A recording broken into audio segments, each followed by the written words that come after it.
Hey guys, what's going on? I just got the new wheels and the new brakes done on the 4Runner last time. So today, to make them work, I'm gonna need to bleed them. I've got here an AutoZone brake bleeder kit. So this thing is definitely the easiest way to do brakes. It's first off, it's free, because if you don't know, you can just rent tool sets from AutoZone and they charge you and then they refund you at the end. But this thing just pumps up vacuum, and that's enough to bleed the brakes with one person instead of two. So with that thing, you can just bleed the brakes by yourself because you won't need another person sitting in the car pumping the brakes for you, and that's really helpful. Plus, it's supposed to be a lot easier because I've never successfully bled the brakes, really gotten all the air out that way. It kind of takes two people coordinating. So this is a lot easier. I'm going to show you guys how to do it.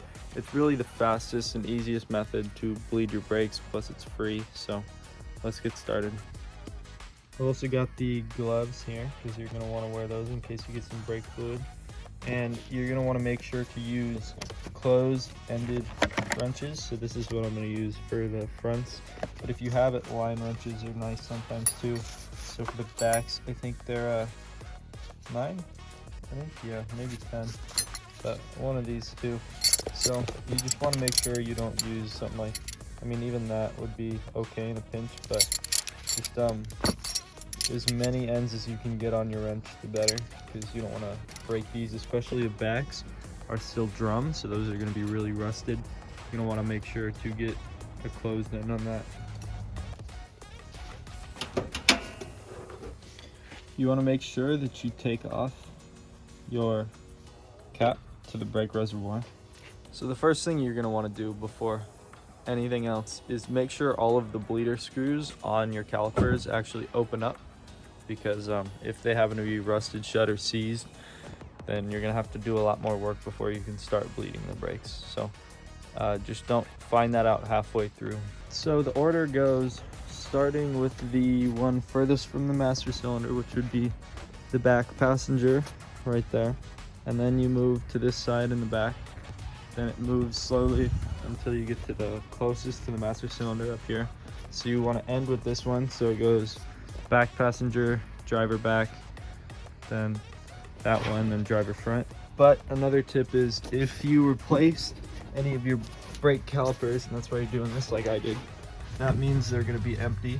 I replaced the whole line, so the whole lines in the front were empty.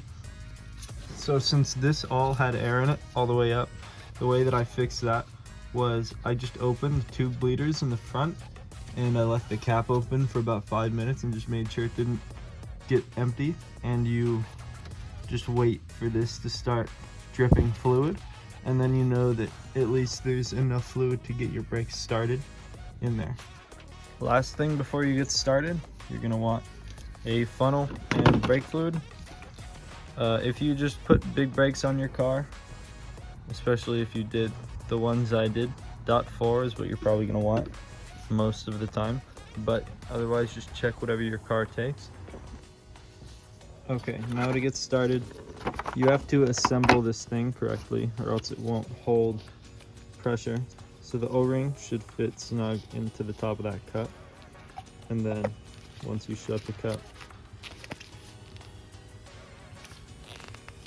it will hold pressure. And then you're going to want to take the short line and put that into the gun. Then the long line goes from the reservoir to your brakes. The kit also comes with all these fittings. These are kind of shit. I mean, if you can get them to hold tightly, they work probably a lot better. But for mine, I think I'm just gonna have to fit the hose itself on. Let's see about my back ones though, because those are bigger, so I might need something like that. We'll see. An easy way to test that it's working is just to cover it with your thumb, and if it's building vacuum and not really losing any, then you've got a good seal. Starting here in the passenger back, I've still got drums, so you can see my bleeder is up there.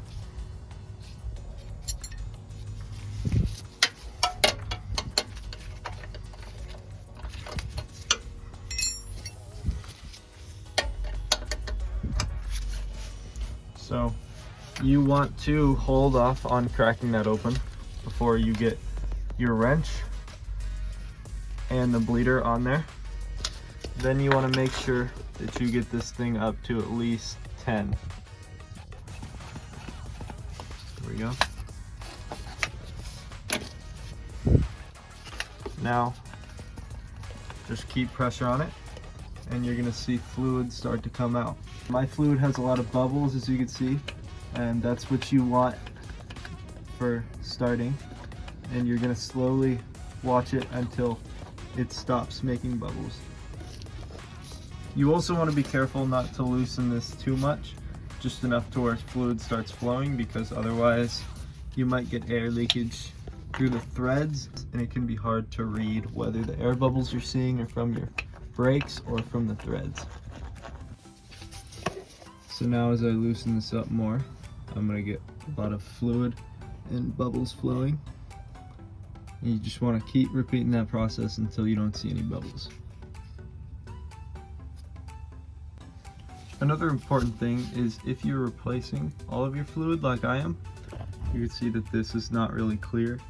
That is all my old brake fluid, and since I'm putting dot 4 in here, I want to run through as much of that as I can until I start seeing clear. Also, this being the first one you start with, it's the furthest from the master cylinder, so it's the longest line. So this one's going to take the longest to bleed, and it's also going to take the longest to flush. While you're bleeding your brakes, you want to periodically check up here and make sure that this doesn't go below the minimum line, because otherwise you're just going to be putting more air in your system. So if you see a lot of fluid exiting into that reservoir, you want to come up here and double check. And on the next side, same thing.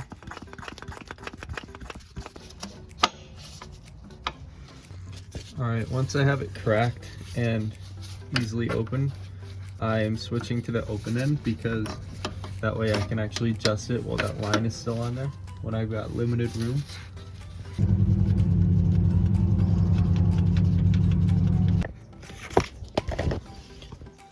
And when you get to the end, this is what you want to see. Now it's not pulling any more bubbles out.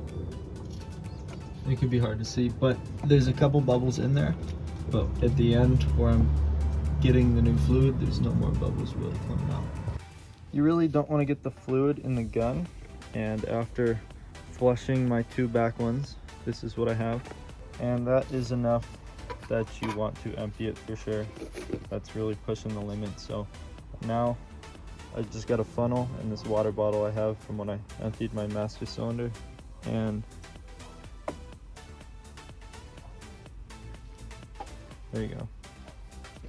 Then you could close that up and dispose of it properly, which I don't know what that means, but whatever it means, you could go ahead and do that.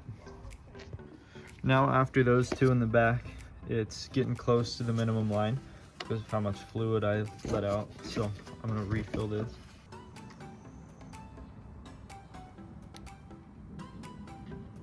All right, once you've got all 4 lines looking like how I showed you with no air coming out, then you should be done. I just took it for a quick test drive, is why it's down here. It all works good. And the best part is, when you're done, you get to take this kit back to AutoZone. The whole thing was free. So all 4 sides are done now. I'm inside the car because I'm battling the sun in my eyes, but the whole thing has finished and all 4 sides don't have air in them. So after that, you're done, but don't forget, like I did for a second, to pop the hood again. And don't forget, before you shut the hood, you have to put that brake cylinder cap back on so that your system's pressurized, and do that before you go touching the pedal again, because otherwise, if you're like me and you're dumb, you're going to try to move the car and put air back in the lines, and you have to do it all over again. So you want to put that cap on before you shut the hood and try to test drive it. And once you do that, your pedal should feel hard and not squishy or go to the ground or anything like that. And if that's the case, you did it right. If you can't get it to bleed, more than likely there's another problem causing air in the system. It could be your brake booster is bad and giving you bad pedal feel, or if you have a bad master cylinder, you could be getting air into the system that way, or just a busted line. Usually it's not the problem, but that could do it too if there's a lot of rust.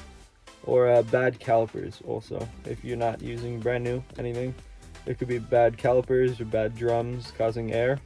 But at the end, if you got your brakes bled, the best part is you take this and you get your money back at AutoZone. So the whole thing was free, and it was a lot easier than doing it the old-fashioned way.